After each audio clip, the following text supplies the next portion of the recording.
Hello and welcome to this edition to Consider This. I'm your host, Charles Lake. And in our last show, I showed you how the styrene lobby misled and mostly consumers, but they also mislead lawmakers. And to show this precisely, I have an email here from March 11th, 2001, that went around the House of Representatives. And they were trying to get polystyrene products out of the House of Representatives cafeterias because of the health risks. And they know here more than 100 cities have also chosen to ban polystyrene foam for health and environmental reasons. That 100 city is now 110 cities in New York. I mean, in California alone.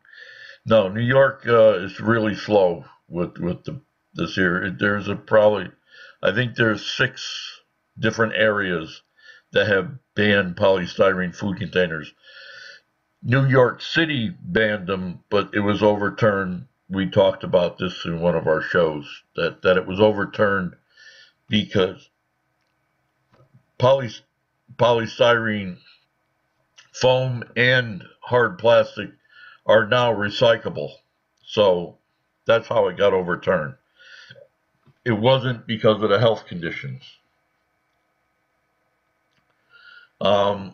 This letter from a congressman states leaching of styrene and benzene is documented in nearly 40 years of scientific evidence. So this was 2011. It's now almost 2018. So this is 6, 7 years ago, and things have changed drastically in this time. And it goes on to tell you about the gastrointestinal problems and the mucus, which we've done all them shows already. And it goes on here to give very strong impact on why it should be eliminated. The bill failed in Congress at the time. They didn't have enough support for it. But this is the reason why it failed. Contrary to the false statements made in the March 8th, which that's what it was, March 8th, no, March 11th. So maybe it was the 8th, maybe I got this late. I got this from Kate, from a congressman in Massachusetts. So it might have been on the 8th, so I could be wrong, but it could have took a couple days for them to send it to me. They say that it's been used for more than 50 years without adverse health effects, which is wrong. I showed you their term of health effects are cancerous. And it does cause cancer in certain ways, and mostly leukemia. And no studies have done on our children how they get leukemia all the time, and it could be from the polystyrene. It's not just the polystyrene food containers, but they were putting a lot of styrene in our food, and it was aimed at our children. So the polystyrene was just the icing on the cake. If we go down here, it does styrene leach from polystyrene containers into liquids and fats. They say the FDA accepted as safe for food contact use, which they just asked in last year for it to be The styrene lobby asked last year for it to be taken out of our food because the year before, in 2015, a bunch of doctors got together and asked that it be taken out of our food. They petitioned it in 2015, the doctors. 2016, the styrene lobby petitioned to have it removed. As far as the ozone depleting chemicals, they've changed from what they were using that was depleting the ozone level. So that's pretty well. But once polystyrene foam is discarded, is it true that it takes 500 years to biodegrade, during which time it leaches in the groundwater? They say the answer is this is what we call a landfill myth.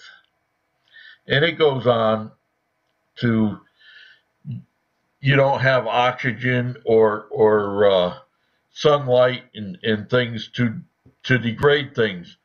But what they lack to mention here is that Johnson & Johnson is running a factory down in southern New Jersey off the gases from the biodegrading of what used to be a landfill. So things break down underground. They might not break down as fast as above ground, but they do break down underground and give off gases. And so, can styrene leach into the groundwater? I believe so. I don't believe it's a myth. And neither do they. But they followed up with another letter, which was basically the same thing as what was there. They changed a few words, and they gave the same thing here as to, what leaches and so forth. So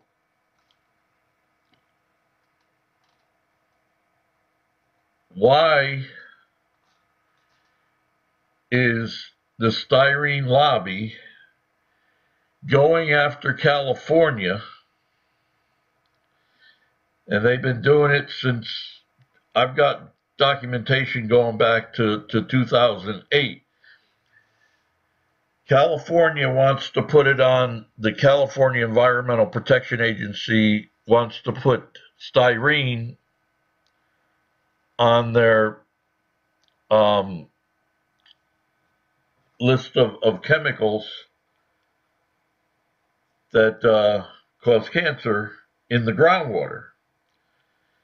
And they're using what is the minimum of the parts per million, which is 5 parts per million, or 0.5 parts per million. So it ain't even 5 parts per million. Billion,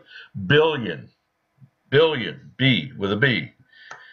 And the public, so there are between 5 and 10 parts per billion that leach out of the polystyrene container. They're not saying whether they just put cold water, hot water, or any greasy substance in it to make it leach that much. It could be that they didn't put anything in it and they just took a sample and that's what they got. So but this is 0.5, this ain't 5. The polystyrene cup, foam cup, leaches between 5 and 10 parts per billion, and this is 0.5 parts per billion. And the styrene lobby has been fighting the state of California for Prop 65, is what it's called, the California proposed public health goal for styrene in the drinking water. They want it down to 0.5 parts per billion. And this is the letter from 2015. So they've been fighting it from 2008 that I know of, right up to, this is the one for 2016. Okay? Yet here, they say this is what we call a landfill myth.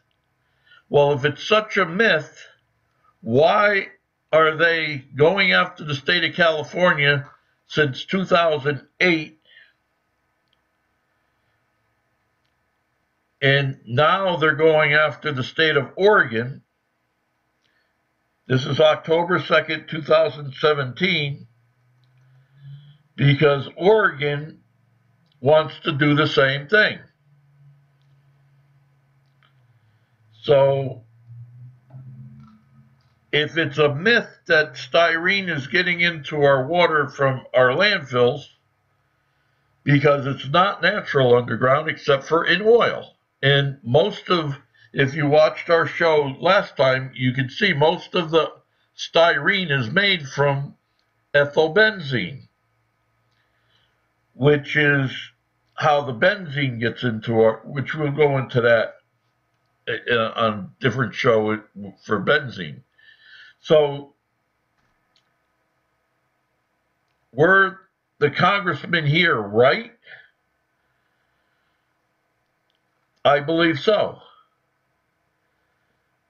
And is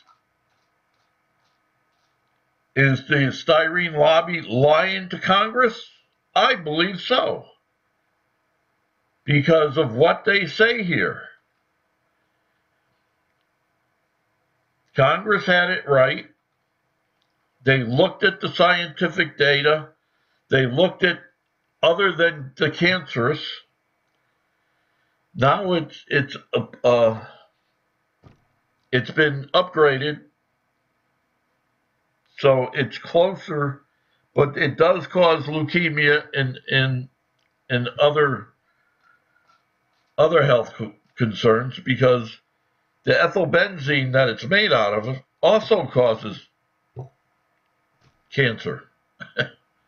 So are these two states right in trying to get the amount of styrene down in the drinking water? Well, the styrene lobby has asked for it to be taken out of our food. If it's taken out of our food, we should take it away from our food altogether and not let it leach in from the polystyrene food containers. We have many more food containers on the market. And we're going to do a quick show on that next time. So I asked that you get a hold of your congressman, senator, state senator, state representative, county representative, or your town representative, and ask them to take a look at the evidence. And are they doing the best they can to keep your health care costs down? Or are they looking to let the styrene lobby go ahead and manipulate the system so that they can make more money? Greed is one thing.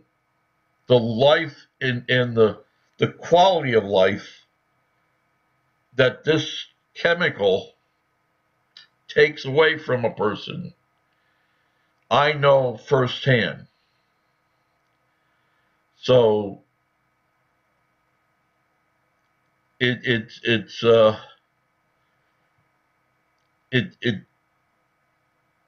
I can't believe that they are still screaming that their product is safe when it is not.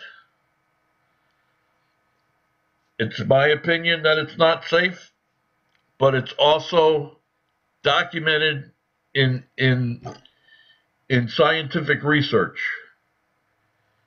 It might not be cancer. It's anticipated to cause cancer, but they're still screaming that's wrong, that's wrong. And you've got to take care of yourself. These corporations are not going to take care of you. And I thank you for listening, and get a hold of your representative, whether it be federal, state, county, or local, and get something going in your town in or your state. In state of Maryland's looking to do something, the state of Florida's looking to do something, and Georgia was looking to do something, and it changed drastically in the last 5 years. But you got to, healthcare costs ain't going to come down on their own. And as long as we've seen what we've been through, I still have a couple more sections. But the next show we're going to do, I'm not sure. I've been asked to do a couple different shows. I might try to fit in a couple shows next week, and they're going to be a little bit different. But please contact your representative. Show them the information. This here is all about getting the styrene level down. After all, it's almost 20%, 20 parts per million in the air you breathe. So if we get it away from our food, it's that much less our body's got to process and get rid of. Every American person, whether it be a newborn infant or somebody that's 140 years old, has styrene in their body. And it's an oil product. It is not made naturally. It's just, it comes from all the exhaust from all the different vehicles that we use, diesel, gas, propane. It's in the home heating oils, the gas, the natural gas. So this is something that we're going to have to work on. And if we want the cost of healthcare to come down, we have to stop poisoning ourselves. I thank you. Have a good day, and we will speak to you in the next show.